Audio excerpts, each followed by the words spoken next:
और दुख इस बात की भी है कि आज हमारे साथ साथ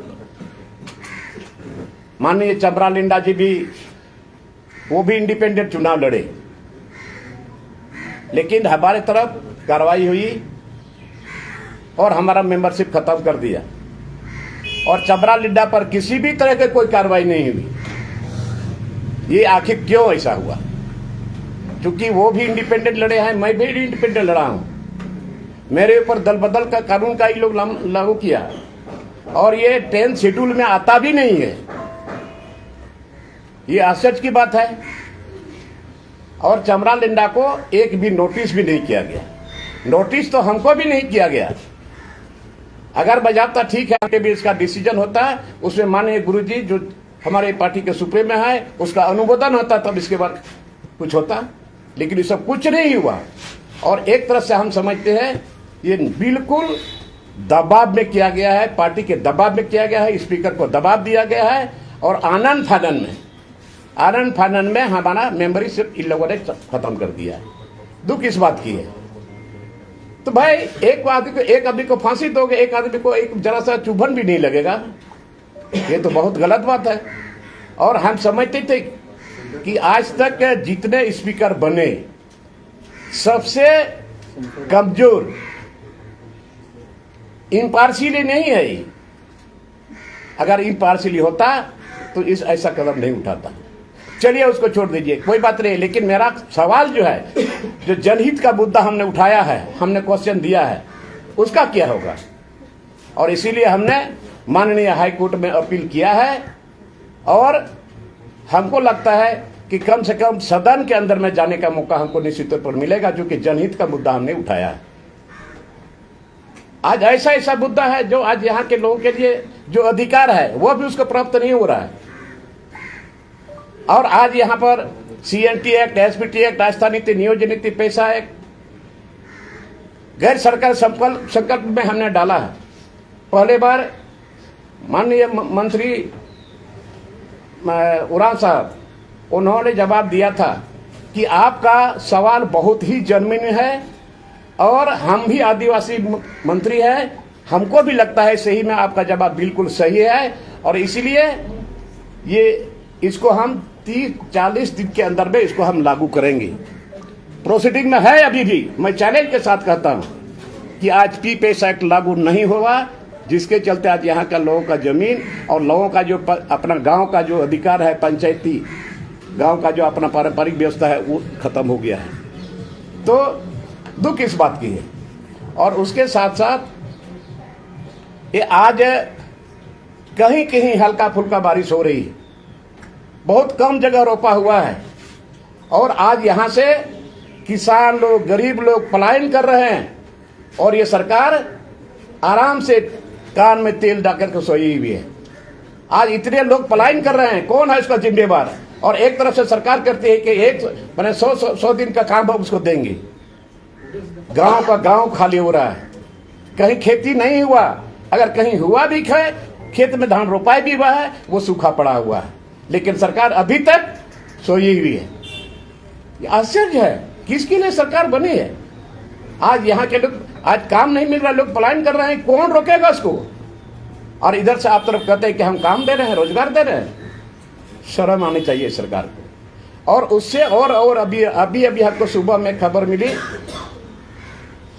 पाकुड़ कॉलेज, पाकुड़ जिला में पाकुड़ आदिवासी कल्याण छात्रावास में क्या गलती थी, कौन सा गुनाह किया था? 12:30 बजे रात को पुलिस जा करके अंधाधुंध गाय बैल की तरह लोगों को पीटा गया है, जिसमें उन लोगों का नाम भी हमको बिना है। एक है सोलेधन हांसदा, पीमानुस मरंडी, नीरज मुर्मू, बीरान टुड्डू, जीतरा मुर्मू, सरकार मुर्मू, सोहन मुर्मू, प्रदीप मरंडी, बाबूलाल मुर्मू और सोनोत किस्कू। ये सारे लोग अभी हॉस्पिटल में एडमिट हैं। मैं मानता हूं जांच का विषय है। अगर किसी ने कुछ गलती किया भी है तो पुलिस प्रशासन एक साथ 150 की संख्या में पुलिस जाकर के वहां छात्रावास में ढूक करके सोए हुए छात्रों को पिटाया है और गाय बैल की तरह पिटा है। मैं मांग करता हूं सरकार से और या डीजीपी साहब मांग करते हैं कि इसका जांच हो और उस पर कड़ी कार्रवाई हो, और नहीं तो स्टूडेंट का आंदोलन इतना संभालने योग्य नहीं रहेगा। सारे स्टूडेंट पहुंच रहे हैं वहां। तो आज पुलिस क्यों इस तरह से बर्बरतापूर्ण लोगों को पिटाई किया है? अरे शर्म आनी चाहिए कि आपके टोपी में वहां अशोक स्तंभ है और आप लाठी से मार मार के स्टूडेंट के आदिवासी को, और यहाँ मुख्यमंत्री आदिवासी, मंत्री आदिवासी, सरकार आदिवासी का, और आदिवासी छात्राओं को, गरीब छात्र जो छात्रावास में रहते हैं उन लोगों का भरपूर पिटाई किया है। लेकिन अभी तक सरकार की तरफ से उन लोगों को देखने के लिए कोई नहीं गया, कोई नहीं गया अभी तक हॉस्पिटल में। मैं जा रहा हूं और वहां जाऊंगा, और मैं आप लोगों के माध्यम से मैं मांग करता हूं सरकार से और डीजीपी से हम आग्रह करते हैं कि इमीडिएट इस पर कार्रवाई हो, और तो इस संथाल पर जलना शुरू हो जाएगा। घोर अन्याय हुआ है, और एक तरफ किसान, यहां से गरीब मजदूर लोग भाग रहे हैं। कौन है इसका जिम्मेदार? बताओ सरकार कि आज तक आता है कोई काम का कोई गारंटी नहीं है इसके पास, और ये झारखंड लेबर स्टेट बन गया। आपसे मजदूर यहां क्यों नहीं आता? तो ये क्या हो रहा है इस सरकार में? और सरकार को आज मैं चैलेंज करता हूं कि आने वाले समय के लिए आप सतर्क हो जाएं। आपका जो लोगों का जो विश्वास था, आपने सरकार बनाने के पहले आपने जो घोषणा किया था, वह नहीं घोषणा की, आपने मैनिफेस्टो में जो आपने लिखा था और लोगों को जो विश्वास हुआ था कि हमारी सरकार बनेगी तो 6 महीने के अंदर में 5 लाख नौजवानों को हम रोजगार देंगे, रोजगारी भत्ता देंगे, एसपीटी एक्ट सीएनटी एक्ट को सख्ती से लागू करेंगे। आज एसपीटी एक्ट सीएनटी रहने के बाद भी यहां पर आदिवासी मूलवासियों का जमीन लुटा रहा है। लोगों को धोखा दिए हो, शराब पड़ेगा, शराब लगेगा, कोई नहीं रोक सकता है। गरीबों का आह लगता है। इसका मतलब है आप लोगों के आंख में धूल झुक करके वोट लेने का काम किए हैं, और उस समय बोलते थे कि तीर धनुष कहां गया? तीर धनुष अभी आदमी का जमीन लुटा रहा है। गरीब लोग आपका तो जनता सुन ही नहीं रहा है। सुने नहीं सुने, आप ही तो सबसे जनता नहीं सुना, सुनेगा, लेकिन भोग रहा है ना, अभी भोग रहा। और आज आने वाले समय में, बहुत कम समय में कि जनता जाग जाएगी। ये अपना समझ करके, अपना रिलेशन समझ करके, अपना समझ करके ये लोग झारखंड मुक्ति मोर्चा को अपना समझ करके इन लोगों ने वोट देने का काम किया। अभी यहां विपक्ष के लोग बोलते हैं तो इन लोगों को, पार्टी वाले लोग बोलते हैं, पक्ष वाले लोग बोलते हैं कि यही एक मात्र काम रह गया है कि यहाँ घुसपैठिए आ रहे हैं। अरे जाके सरजमीन में जाके देखो, मधुपुर में जमाबंदी जमीन से आदिवासियों को मार पीट के भगाया गया, एफआईआर तक नहीं हुआ।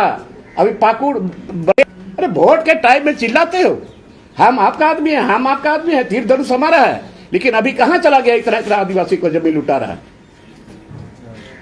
तो वहाँ पे मुसलमान हावी हो रहे हैं और आदिवासी कमजोर हो रहा है। बिल्कुल हावी हुए, बिल्कुल हावी हुआ है। कौन उनको मदद करेगा? वहां का गरीब आदिवासी को जो उस जमीन का टेनेंट है, रिकॉर्डेड टेनेंट है, आज उसको कौन बचाएगा? उसका जमीन को कौन बचाएगा? शर्म आनी चाहिए सरकार को। ये वोट बैंक बना रहा है, ये वोट बैंक बना रहा है कि यहां रोहिंग्या और घुसपैठी आ जाए, हमारा वोट बैंक बढ़े। पूरा हिंदुस्तान को तबाह एक दिन होना पड़ेगा, मैं आपको बता रहा हूं। आज एसपीटी एक्ट सीएनटी रहने के बाद भी सरकार सोई हुई है। 12 सरकार, 12 आदिवासी मुख्यमंत्री। दादा धीरे धीरे लेकिन आपका भाषा भाजपा वाला होते जा रहा है। अरे भाजपा वाला तो क्या करे? भाजपा जो सही बात बोलता है समर्थन करते हैं। आप भी बोलिएगा सही बात तो हम समर्थन करेंगे, गलत बात बोलिएगा उसका विरोध करेंगे। तो इसके लिए कोई आंदोलन करिएगा? आंदोलन तो ऐसा छिड़ेगा ना सरकार को नींद हराम हो जाएगा। ये सब चीज अवगत करवाइए। गुरुजी को क्या हमें पता है? क्या करिएगा? गुरुजी उस स्थिति में नहीं है, उसी का लोग गलत फायदा उठा रहा है। अभी सरकार चलाने वाले जो मुख्यमंत्री के अगल बगल में उन्हीं लोगों का चलती है। कौन नहीं जानता है, कौन नहीं बोलता है? ये लोग पार्टी को भी डुबाएगा और सरकार भी डूबेगी। अच्छा दादा, 29 जुलाई को बैठक में शामिल होंगे? थर्ड फ्रंट को लेकर जो बैठक है उसमें देखिए वो तो आने वाला समय है, हम बताएंगे। देखिए जो बचा हुआ है सोचे होंगे ना। नहीं देखिए, अब सबसे अभी बहुत अहम मुद्दा है, अभी विधानसभा के अंदर में सरकार को घोषणा करते करते ये सुखाड़ की स्थिति हो गई। अभी इतने तो लोग जा रहे हैं, अपने खा रहे हो तो मजा आ रहा है, और गरीब लोग दो दो रोटी के लिए तलाशने के लिए बाहर जा रहे हैं। शर्म होनी चाहिए। Thank you. हाई कोर्ट से क्या लग रहा है कि राहत मिल जाएगा? देखिए हमको पूरा विश्वास है, क्योंकि ये टेंथ, हाँ मैंने फाइल कर दिया, और ये मैंने ये आग्रह किया है कि कम से कम हमारी बर्खास्तगी चली जाए कोई बात नहीं है, बट ये हाउस के टाइम में हमको कम से कम हाउस के अंदर जाने का हमको अनुमति मिले, क्योंकि ये मेरा पर्सन है। नहीं, इसीलिए हमने फाइल किया है ना। सदस्यता बहाल करने के लिए बोलेगा हाई कोर्ट। 4 दिन के लिए, नहीं 4 दिन के लिए बहाली के लिए, कम से कम लास्ट दिन के लिए भी हो जाए। तो ये जो कह रहे हैं बांग्लादेशी घुसपैठी जो आ गए हैं, जी। केंद्र सरकार दोषी है या राज्य सरकार उसमें? देखिए केंद्र सरकार को भी पहल करना चाहिए कि क्यों बॉर्डर से कैसे आया लोग, वो केंद्र सरकार का काम है। अगर लोग आ गए तो उसके चलते आप यही रटते रहिएगा कि केंद्र ने कुछ नहीं किया, आ रहा आपके ढूक करके यहाँ पर लोगों का जमीन लूट रहा है, तो क्या इसको बर्दाश्त करिएगा? सरकार को नहीं पता है क्या? अगर ढूक गया, आने बॉर्डर से पार करके आ गया, तो क्या आपकी जिम्मेवारी नहीं बनती है कि वैसे वैसे लोगों का जमीन जो लूटा जा रहा है, वो आदिवासी से शादी कर रहे हैं और आदिवासी को खड़ा करा देते हैं मुखिया में, प्रमुख में, जिला परिषद में, वार्ड में, और पति मुसलमान हो जाते हैं। ये तो सच्चाई है, सच्चाई बोलने में कोई डर और भय की बात नहीं है, ये तो हो रहा है। चुनाव लड़ेंगे सरकार को लेकर कुछ भी नहीं हुआ है। वही तो है, जान करके भी, सुनने के बाद, जानने के बाद भी अगर आपको सही पता नहीं हो तो कौन सी का सरकार चला रहे हो? जब पता ही नहीं है, बोलता है कि घुसपैठी नहीं आए हैं, जाके पता तो करो। और माननीय कोर्ट ने आदेश ऑलरेडी दे चुका है, अभी तक कुछ पहल नहीं हो रहा है। तो क्या आप मानते हैं सवाल ये है कि अब आप किस पार्टी से चुनाव लड़ेंगे तो आपको हम बता के लड़ेंगे क्या? आपको बता के लड़ेंगे? चुनाव लड़ेंगे, चुनाव तो लड़ना ही लड़ना है। निर्दलीय लड़ेंगे। आप लड़ेंगे, निर्दलीय की लड़ेंगे से किस पार्टी से लड़ेंगे वो हम क्यों बताएंगे आपको? हाँ, समय पर। बहुत चालू आप हो गए ना, हाँ सारा जी पहले बता देगा आपको। दादा सवाल ये है कि क्या संथाल परगना में जो भाजपा कह रही है कि आदिवासी अल्पसंख्यक हो गए हैं, तो ऐसी स्थिति हो गई है? बिल्कुल सही बात है, बिल्कुल सही बात है। कहाँ 36% था, अभी 26% हो गया। कहाँ चले गए आदिवासी लोग? एक तो डैम से लोग उजड़ गए, एक तो कारखाना से लोग उजड़ गए।